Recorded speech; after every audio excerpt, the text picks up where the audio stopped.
hormat yang Bapa terima, hormat yang sama harus diterima oleh Anak dan Roh Kudus. Ada yang bilang, tapi Bapak nanti orang di luar sana pusing. Mati mampus dong, kau dong pusing kenapa? Kapal sakit saya lu mau pusing-pusing di situ. Siapa suruh kita aja tidak pusing? Emang kita otak dan mereka otak beda. Kita otak apa? Kita sama-sama manusia. Kita tidak pusing karena mereka pusing. Memang mereka itu memang mau menolak kebenaran atau memang tidak dipilih. Jadi jangan pusing dengan mereka yang pusing. Mengerti ya? Tambah yang suka pindah-pindah agama bilang, aku tidak mengerti. Beta kalau malaikat dan Tuhan kasih Tuhan, beta tampeleng selalu sampai lu gigi patah semua. Lu Kristen begini lama kau tidak mengerti. Ramah selalu baru.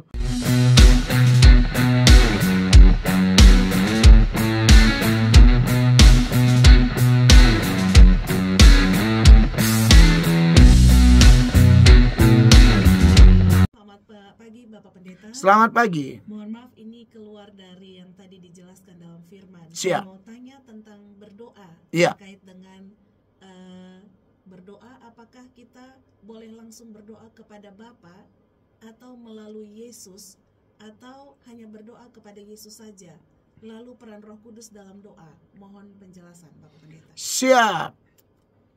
Jadi apakah kita berdoa ini hanya kepada Allah saja? Harusnya kemana? Doa kepada Bapa tapi melalui Yesus, atau boleh doa pada Yesus lalu bagaimana peran Roh Kudus? Wow, ini pertanyaan jangan disepelekan saudara ya. Hari-hari ini saya melihat di media sosial itu banyak orang tinggalkan Kristen ya, bukan banyak sih.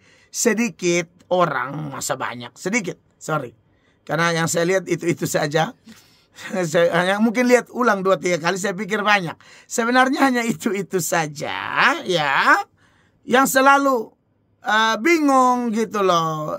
Kita ini kan Kristen percaya Tritunggal, ya kan? Bapa, Anak, Roh Kudus. Dalam kepercayaan kita Bapa, Anak, Roh Kudus ini, Bapa adalah Allah, Yesus adalah Allah, Roh Kudus adalah Allah. Hakikatnya Allah, ya saudara-saudara, tapi pribadinya berbeda. Ya, itu ilustrasinya supaya sederhana, saya kasih contoh saudara ya. Ada sebongkah tanah liat.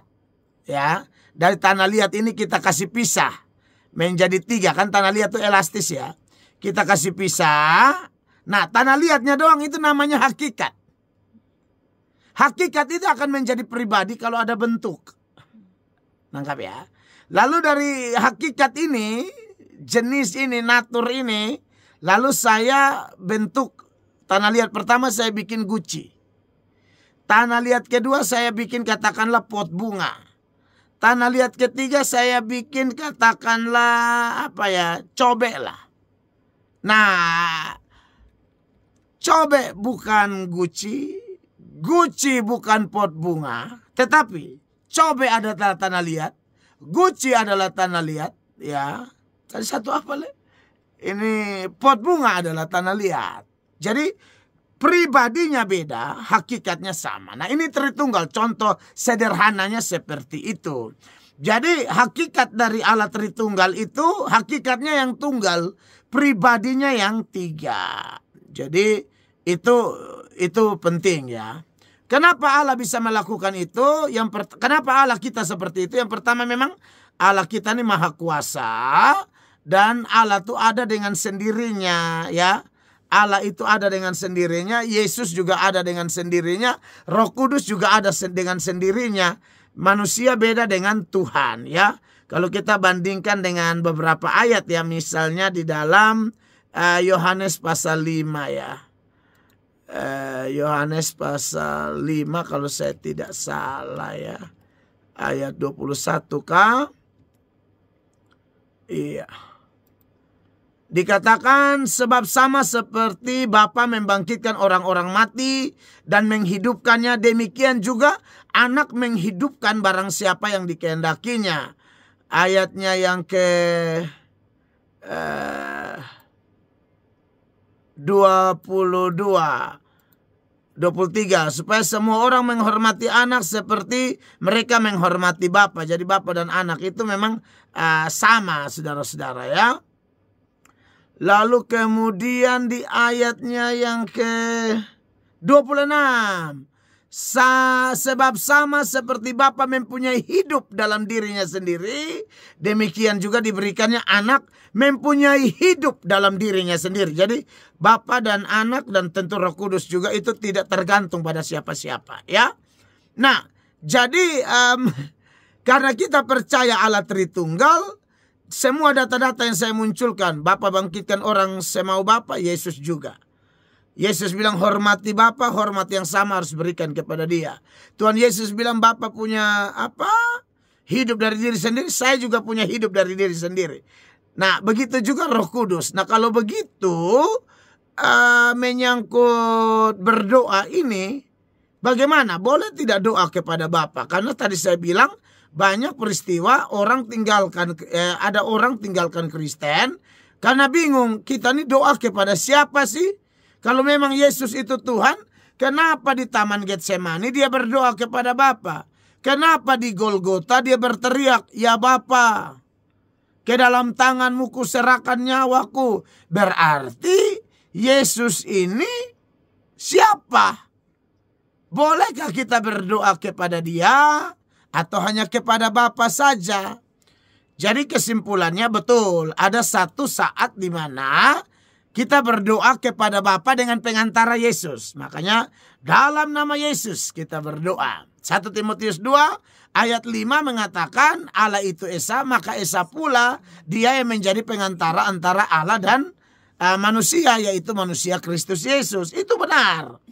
Tetapi bukan berarti tidak boleh berdoa langsung kepada Yesus atau Roh Kudus. Boleh dong. Kita harus berdoa, bisa berdoa langsung kepada Tuhan Yesus, ya. Jadi kalau saudara mendengar ada ajaran-ajaran bahkan dari kalangan Kristen sendiri yang mengajarkan seolah-olah tidak boleh berdoa langsung kepada Tuhan Yesus, itu orang kurang belajar Alkitab, ya. Coba lihat Stefanus waktu berdoa itu di dalam Kisah Para Rasul pasal 7, waktu dia mau meninggal tuh dia berdoa kepada siapa? Langsung kepada Tuhan Yesus, ya. Dalam Kisah pasal 7 ayatnya yang ke-59 dikatakan, sedang mereka melemparinya, Stefanus berdoa, katanya, ya Tuhan Yesus, terimalah rohku. Lalu saudara kalau lihat juga di dalam doa Rasul Paulus, ya, di dalam 2 Korintus maksud saya, pasal 12, ketika ada duri dalam daging, 2 Korintus 12 ayat 8 lah. Tentang hal itu aku sudah 3 kali berseru kepada Tuhan. Kata Tuhan di situ dia pakai kata kurios, itu merujuk pada Tuhan Yesus. Supaya utusan iblis itu mundur daripadaku, tetapi jawab Tuhan kurios kepadaku, cukuplah kasih karuniaku bagimu, sebab justru dalam kelemahanlah kuasaku menjadi sempurna. Ya, kemudian sebab itu aku terlebih suka aku bermegah atas kelemahanku, supaya kuasa Kristus turun menaungi aku. Jadi Tuhan yang dimaksud itu Kristus. Nah, ini Paulus sedang berdoa kepada Tuhan Yesus, boleh banget, ya. Lalu peran Roh Kudus apa? Betul, peran Roh Kudus menurut Roma 8 ayat 26. Roh Kudus itu bantu kita dalam kelemahan kita, dalam doa-doa kita. Tapi bukan berarti kita tidak bisa bercakap-cakap dengan Roh Kudus. Boleh. Dia pribadi. Dia bisa langsung, kita bisa berdoa langsung kepada Roh Kudus. Bahkan sebenarnya kalau kita menyanyi nyanyian-nyanyian yang ada Roh Kudus di dalam, Roh Kudus, kau hadir di sini, itu langsung kepada Roh Kudus. Dan itu boleh. Ya, betul, Yesus bisa jadi pengantara saat kita doa kepada Bapa melalui Yesus. Roh Kudus juga bantu kita berdoa, tetapi dari data-data tadi jelas bahwa kita boleh berdoa langsung kepada Tuhan Yesus, kita boleh bicara langsung dengan Roh Kudus, ya. Ya, itu boleh sekali. Makanya orang yang kalau paham ini, dia kalau penyembahan kayak saya, kalau saat teduh, saya menyanyi lagu tuh harus 3-3 ada. Ada yang lagu langsung 3-3 sekali. El Shaddai itu 3-3, dimulai dengan 3-3. Atau hormat bagi Allah Bapa yang biasa kita menyanyi di Gemit, itu keren itu. Hormat bagi Allah Bapa, hormat bagi anaknya, dan seterusnya. Hormat bagi Roh Penghibur. Jadi hormat yang Bapa terima, hormat yang sama harus diterima oleh Anak dan Roh Kudus. Ada yang bilang, tapi Bapak nanti orang di luar sana pusing. Mati mampus dong, kau pusing kenapa? Kapal sakit selalu mau pusing-pusing di situ. Siapa suruh kita aja tidak pusing? Emang kita otak dan mereka otak beda? Kita otak apa? Kita sama-sama manusia, kita tidak pusing karena mereka pusing. Memang mereka itu memang mau menolak kebenaran atau memang tidak dipilih. Jadi jangan pusing dengan mereka yang pusing. Mengerti ya? Tambah yang suka pindah-pindah agama bilang, aku tidak mengerti. Beta kalau malaikat dan Tuhan kasih Tuhan, beta tampeleng selalu sampai lu gigi patah semua. Lu Kristen begini lama kau tidak mengerti. Ramah selalu baru. Ya itu jawaban saya ya. Tuhan berkati. Semoga jawaban